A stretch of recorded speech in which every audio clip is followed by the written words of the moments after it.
हम किसी भी विद्यार्थी का उसके जीवन में जो भी विशिष्ट की बात हो रही है, विशिष्ट व्यवहारिक घटना हुई है, हम उसका ब्यौरा रखते हैं।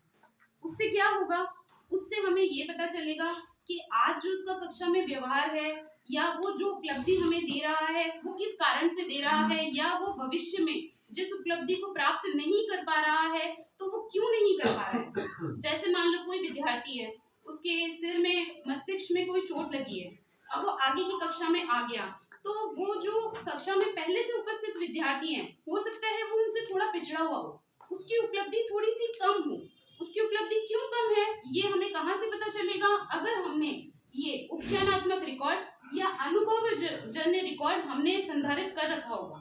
मान लो हम तो स्कूल में आज नए आए हैं, अब पुराने टीचर्स को तो पता होगा, और मान लो पुराने टीचर्स सारे चले गए, अब हम नए अकेले ही बचे हैं, तो हमें कहाँ से पता चलेगा? हमें उसका रिकॉर्ड निकालना पड़ेगा यहाँ से।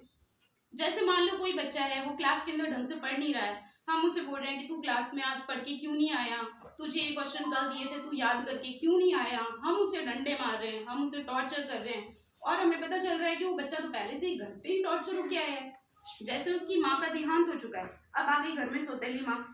वो पहले ही उसे टॉर्चर कर रही है, हम उसे क्लास में टॉर्चर कर रहे हैं, वो बेचारा बच्चा पढ़ेगा कैसे?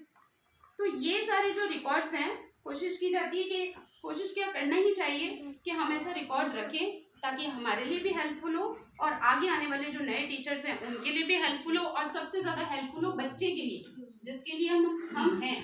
कि हमें ये पता चले कि इसे आखिरकार दिक्कत क्या है, कि हम उसकी दिक्कत का समाधान कर सकें, या फिर हम जबरन उसके ऊपर किसी चीज की जबरदस्ती कर रहे हो कि नहीं तू पढ़, और उसका स्तर इतना हो ही ना।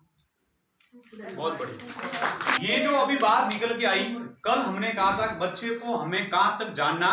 चाहिए, तब ये बात कल भी कही थी, बच्चे को परिवेश तक जानना हमें आवश्यक है, और ये एसडीए खुद कह रहा है अनुभव जन्य रिकॉर्ड रखना है जो किसी स्टूडेंट के व्यवहार की विशिष्ट घटनाओं को आंकलित करता है। जैसे किसी के मस्तिष्क में चोट लगी तो उसका लर्निंग प्रोसेस क्या हो जाएगा,